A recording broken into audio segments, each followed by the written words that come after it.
Hello, Daniel Del Piccolo from the Portsmouth Running Podcast. And I'm David Harvey, I'm the co-host of the Portsmouth Running Podcast. We're here today to talk about the Portsmouth Coastal Marathon and to, I guess, give you a few visuals on the route, talk a little bit about maybe what shoes you want to choose and things you can see on the route. It's great that Rob Piggott from Believe and Achieve and the team at Believe and Achieve put on the marathon each year. It's one of our favourite events. Yeah, it's a good one. It's the festive one, isn't it? So what is the Portsmouth Coastal Marathon? It's a run from Portsmouth along the promenade, kick off normally from around the Pyramids or Southsea Castle, and you head all the way along the eastern shore, along the Farlington Marshes and down into Hayling Island and back again. Dave, breakdown of the route.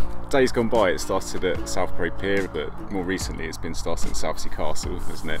Yep, the promenade's nice and easy. The first bit, I guess, is all pavement. The muddy beach is how long? Roughly about quarter of a mile, but it is a legendary section of the course, the place where people have lost shoes before. Tie those shoes on nice and tightly. Milton Common or the Eastern Road shoreline.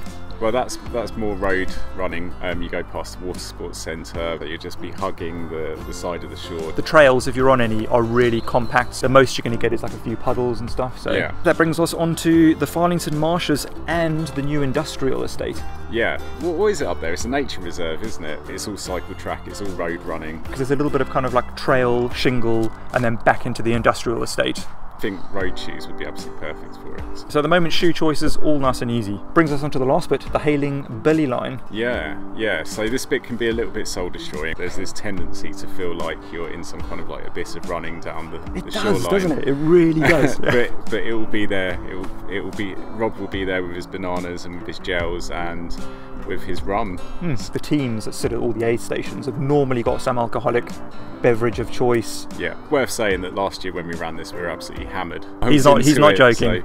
So. I thought everyone was slurring because they were tired, but it was actually the alcohol at the last few aid stations. Always very festive. We've covered the route. It's pretty much the same on the way back. Shoe choice, take whatever's comfortable, really. Take road shoes, yeah. Road shoes, trail shoes, hybrid shoes, whichever. Yep, I did Vaporflies last year. I've worn Hoka Challengers, Hoka Speed Goats, I've worn Hoka Cliftons.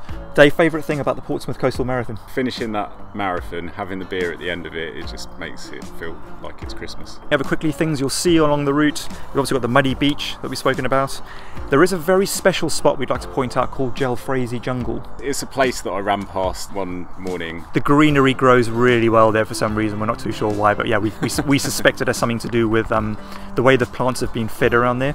We've got the People's Memorial, Swan Lake, Farlington Marshes, Billy Line, Hayling Island Nature Reserve. Plenty to see. It's going to be a fantastic time. Dave, that's all from me. You've got to see a little bit, you've got to hear a little bit about the route. Do say hello to us if you see us en route, and have a great time. Yeah, Merry Christmas. Merry Christmas.